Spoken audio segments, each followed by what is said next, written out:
Bienvenidos al podcast Primer Encuentro, una producción de Desde Cero y el Centro Provincial del Libro y la Literatura. Hoy nos vamos a encontrar en este set desde Ediciones Holguín con un pedagogo, poeta, investigador, un profundo conocedor de la obra de José Martí, un convencido de que en el pensamiento del apóstol están las soluciones para nuestros problemas que afrontamos humanamente y también como sociedad. Primer encuentro con Eliel Gómez. Yo nací en Jiguaní y me siento muy, pero que muy orgulloso de ser precisamente oriental. Y fue quien me compró completa la edición de las obras de Martí, aquellas en cartoné blanco que aparecieron en 27 tomos. La docencia tiene ese encanto porque el aula es un laboratorio permanente, que vivimos en un territorio donde realmente abunda la creación.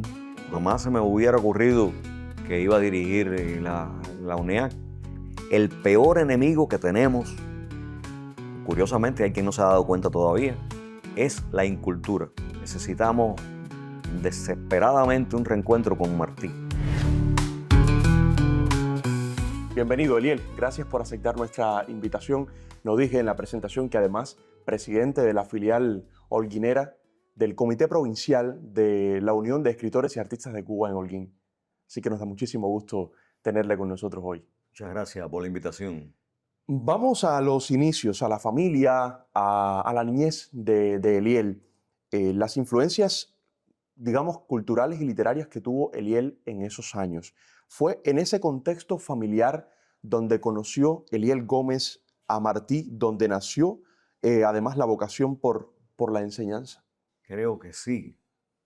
La infancia marca muchas de las facetas ulteriores de la vida de todas las personas, y creo que en mi caso, yo nací en Jiguaní, Granmense. muy cerca de donde caería el maestro. Y mis padres a los 2 años se trasladaron a Santiago. Ya estaba, hice la primaria en Palma Soriano. Aquí estuve en la vocacional y la carrera sí la hice en Santiago, en el Instituto Superior Pedagógico Fran País García. Pero en mi niñez, cuando viajaba con frecuencia a Jiguaní y casi las vacaciones siempre me las pasaba allá, en casa de mis abuelos, yo tenía unas tías que habían sido maestras y una de ellas, mi tía Rubí, me colocó tempranamente en las manos algunos tesoros que te estoy hablando de las antologías de cuentos de Andersen, de los hermanos Grimm, Clásicos. los clásicos de la literatura infantil. Solo que como yo no sabía leer, ella me leía cuentos, me comentaba cuentos y me animaba a que aprendiera a leer. De manera que realmente yo aprendí a leer rápidamente cuando entré a la escuela en Palma Soriano. Y de ahí comencé a devorar aquella biblioteca familiar y con posterioridad en 2 bibliotecas que había en la ciudad, la William Cobas y la Paquito Borrero. Y sobre Martí, Eliel, ¿qué visión tenía aquel niño sobre José Martí? ¿O cuándo comenzó esa relación hasta convertirse en una relación de intimidad, en una relación sólida entre Eliel y el apóstol? Bueno, curiosamente, mi familia era muy martiana. Mi mamá siempre ha sido ama de casa, pero mi papá era mecánico tornero. Y a pesar de que su especialidad era técnica, Puramente técnica. mi padre siempre me inculcó las ideas de Martí y fue quien me compró completa la edición de las obras de Martí, aquellas en cartoné blanco que aparecieron en 27 tomos, que fueron saliendo poco a poco. Las de Cintio. Y él me las fue, él las fue, había que en aquellos años en la librería había que apuntarse, que ibas a adquirir el libro, Sí. llegaban a la cantidad de libros contra la cantidad de suscriptores Ajá. o de personas que iban a adquirirlo. Cada volumen valía 3 pesos. Y, y mi padre, con tremenda alegría y orgullo, colocó en mis manos los 27 tomos de las obras completas de Martí y siempre me convidó a que lo leyera y lo leí realmente mucho desde temprano, de manera que yo estuve familiarizado con Martí desde mis primeros años. Me decía que estudió en el Instituto Superior Pedagógico de Santiago de Cuba, o sea, se hizo pedagogo. Eh, el hecho de que haya sido la especialización en español y literatura, ¿cierto? Sí, Esto refuerza la vocación literaria de Eliel, el interés aún mayor por la literatura, en su caso concretada particularmente en el ensayo y en la investigación. ¿Por qué estudiar educación y particularmente español y literatura? Esto queda un poco respondido por lo que me decía anterior, por esos esfuerzos de la familia, por ese ambiente literario donde se formó aquel muchacho. volvemos a aquel hilo Pero, conductor. ajá, Mis tías, te decía, habían sido maestras y mi padre, mecánico tornero, había sido alfabetizador y trabajó después como maestro en la Facultad Obrero Campesina en las noches, ujú, que él le daba clases a sus propios compañeros de trabajo del taller. Y, y aunque el taller fue precisamente mi círculo infantil, eh, mm, pues por supuesto que siempre ese interés por enseñar que veían en mi papá, que veían en mis tías, pues me motivó mucho.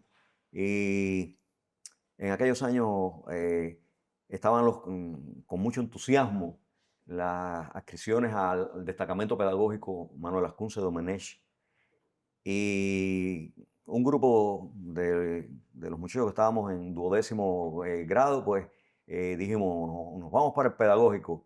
Y más bien las diferencias eran por las especialidades y demás, pero yo no vacilé, no tenía ninguna duda de que me gustaba, como me sigue gustando y me ha gustado toda la vida, enseñar. claro, como también sigue siendo hoy, a pesar de que tiene otras responsabilidades, esa es su mayor vocación, la de la pedagogía, la de la docencia. ¿Cuándo comenzó Eliel la investigación, su interés por el ensayo y específicamente por el abordaje desde esa investigación de la obra martiana? ¿Acaso también en el pedagógico? Sí, en el pedagógico tuve excelentes profesores, eh, mm, sobre todo en en las literaturas, ¿no? En las literaturas yo tuve un profesor que es mi amigo, que lo pude visitar recientemente en Santiago de Cuba, José Luis de la Tejera, que a la postre sería presidente de la Sociedad Cultural José Martí en Santiago. Y, José Luis y José López, los dos Pepes que teníamos como profesores en la carrera, ellos enfatizaban mucho en la investigación, en la investigación. Es decir, que no solo leyéramos a Martí, que no solo leyéramos a otro de los grandes del pensamiento nacional, sino que tratáramos de escribir sobre aquellas conclusiones a las que íbamos arribando después de esas lecturas. De manera que mis primeras investigaciones, por supuesto, que fueron en el pedagógico, y en aquellos años se hacía, no sé si se seguirá haciendo, estaban los eventos de investigación desde facultad hasta Ujú. nivel nacional y participaba siempre en En ellos, ellos. participaba siempre en ellos. ¿Qué aspectos dentro de la obra martiana, por supuesto, como es sabido, es tan amplia, qué temas o aspectos llamaron y llaman todavía hoy especialmente su atención? Bueno, Martí es inmenso. A decir verdad, yo tengo que decir con toda franqueza que necesitamos desesperadamente un reencuentro con Martí. porque no basta con citar determinadas frases, Ujú. con aprenderse de memoria determinados poemas, sino sobre todo con tratar de entender, de interpretar. Es decir, que nuestra necesidad es más exegética, al igual que la de incorporar en el orden axiológico los valores que Martí supo mostrar de principio a fin. Creo que es indiscutible que el pensamiento nacional cubano es poderoso, a veces es deplorable que dirigimos la mirada allende los mares hacia otras latitudes, teniendo a nuestra mano tanta sabiduría eh, y tanto vigor, porque el pensamiento martiano es fuerte. Y en el orden humano, aquello que dijo en Venezuela de que hacer era la mejor manera de decir, sin duda un axioma al que no podemos renunciar. En una época de tanto fariseísmo, en una época de tanta hipocresía, realmente Martí sigue siendo esa luz, porque es indiscutible que no se divorciaba su pensamiento de su acción. Ujú. Incluso lo lleva a la poesía. Todos recordamos aquel verso. Bueno, verso, nos hablan de un Dios a donde van los difuntos. Verso, O nos o condenan nos condenan juntos juntos o o nos nos salvamos salvamos los los dos. dos. Es decir, no puedo andar mi poesía por un lado Claro, y mi pensamiento por otro. claro. De ahí la importancia, como usted decía, de hacer exégesis, de adentrarse, de sumergirse, ¿no?, en la obra del apóstol. También hablaba Eliel de un corpus, digamos, de la investigación, no solo con Martí, sino con otros grandes investigadores anteriores y posteriores a la vida y a la obra de José Martí. Yo pensaba, por ejemplo, en Félix Varela, que no suelo hablar de casualidad o de coincidencia, eh, que haya nacido Félix Varela, perdón, José Martí justo en el año en que murió Félix Varela, o el padre José Agustín Caballero, y muy posteriores a Martí, a Varela y a otros, Cintio, Fina, Hart, Torres Cuevas, que también pudiéramos decir que fueron profundos investigadores y conocedores de la obra de Martí. ¿Qué investigadores o pensadores cubanos le han influido, además de Martí, desde luego?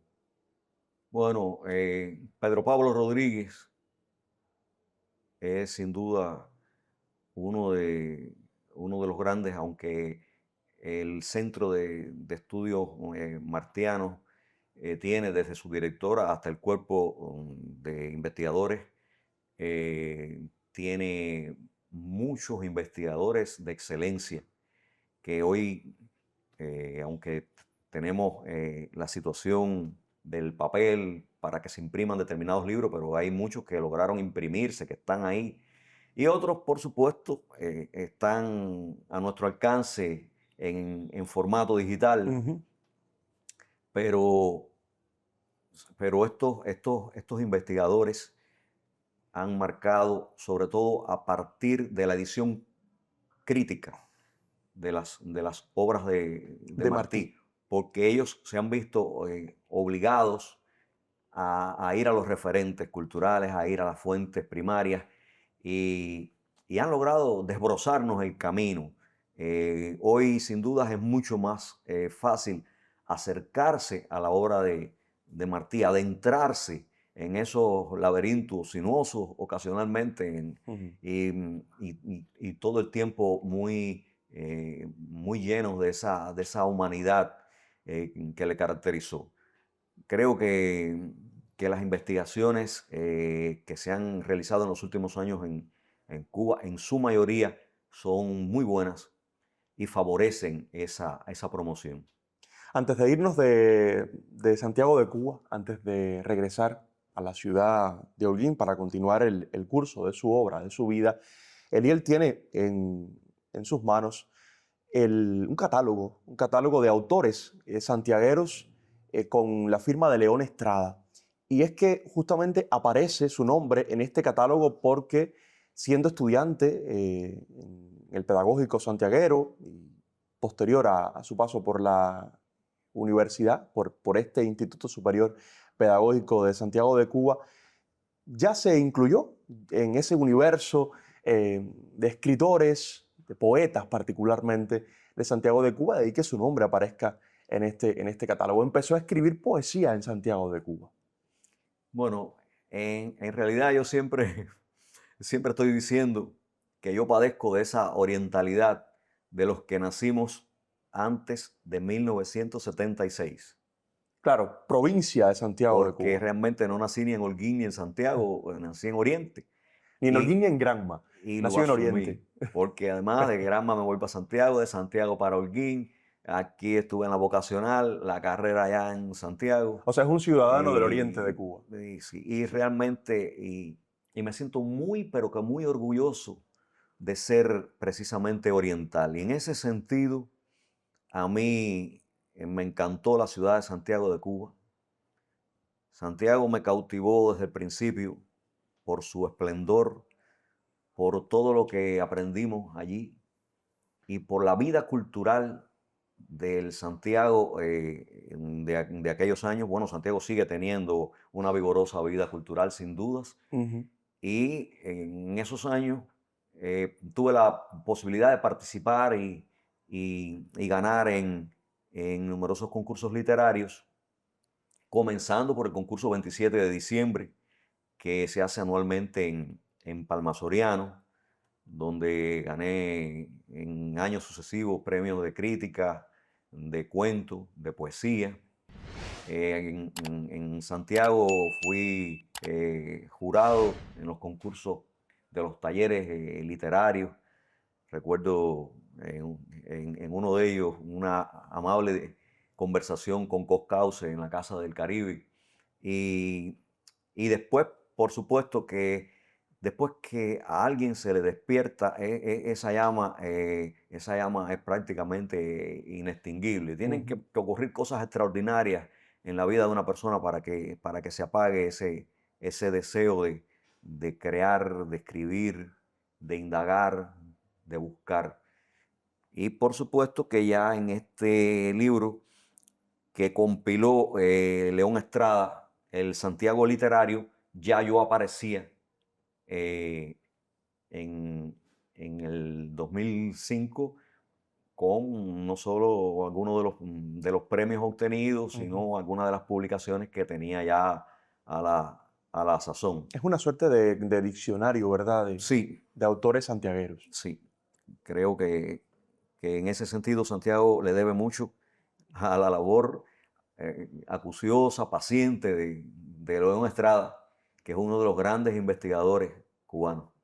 Eliel, su trabajo ha estado vinculado ya acá en la ciudad de Holguín a la Universidad de Holguín, o sea, ahora Universidad de Holguín integrada, donde es profesor auxiliar, y también a la filial de la Universidad de las Artes, lo que seguimos llamando ISA, en sus facultades, particularmente en la Facultad de Arte de los Medios de Comunicación Audiovisual.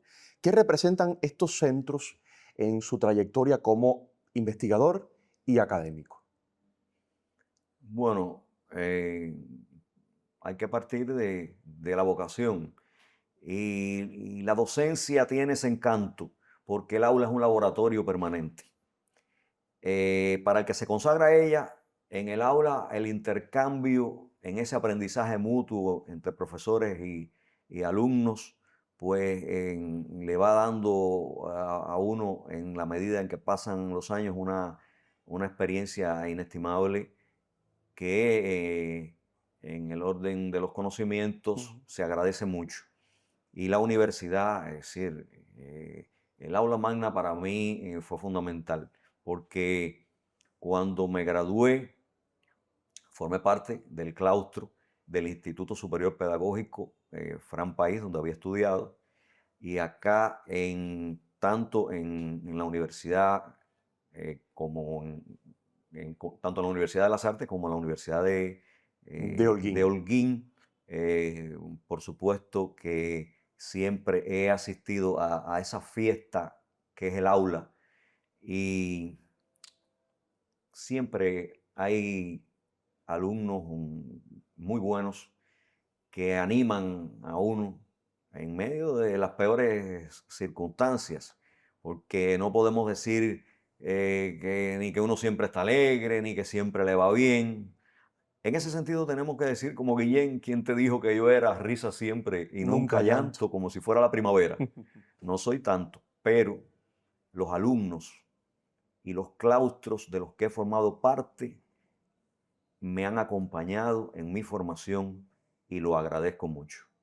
El estudiante universitario, usted ha tenido la gran oportunidad de ser profesor, formador de varias generaciones, hoy profesionales. Y el estudiante universitario en esa escala de la formación, digamos que es el que mayor conciencia tiene de aquello que está aprendiendo y aprendiendo, ¿no? Él y el cual cree que sea hoy, en estos tiempos que usted ha caracterizado como complejos, ¿cuál es el papel del profesor universitario si no en la formación, en la consolidación de esa conciencia que necesita todo ciudadano y que necesita toda sociedad? De la misma manera que te decía que hay que volver a Martí y que hay que regresar sobre sus pasos, hay que regresar igualmente a lo mejor del pensamiento nacional. Y en ese sentido, lo dijo Luis Caballero con una claridad meridiana, enseñar puede cualquiera, pero educar solo quien sea un evangelio vivo. Y estamos necesitando una mejor educación. Es decir, que no basta con la proliferación de conocimientos, que hoy hay muchas maneras de obtenerlos a través de los medios tecnológicos que ha ido desarrollando la civilización humana, pero la educación va más allá porque termina anclando en la axiología y la construcción de valores es decisiva para el fomento de las mejores virtudes en un pueblo.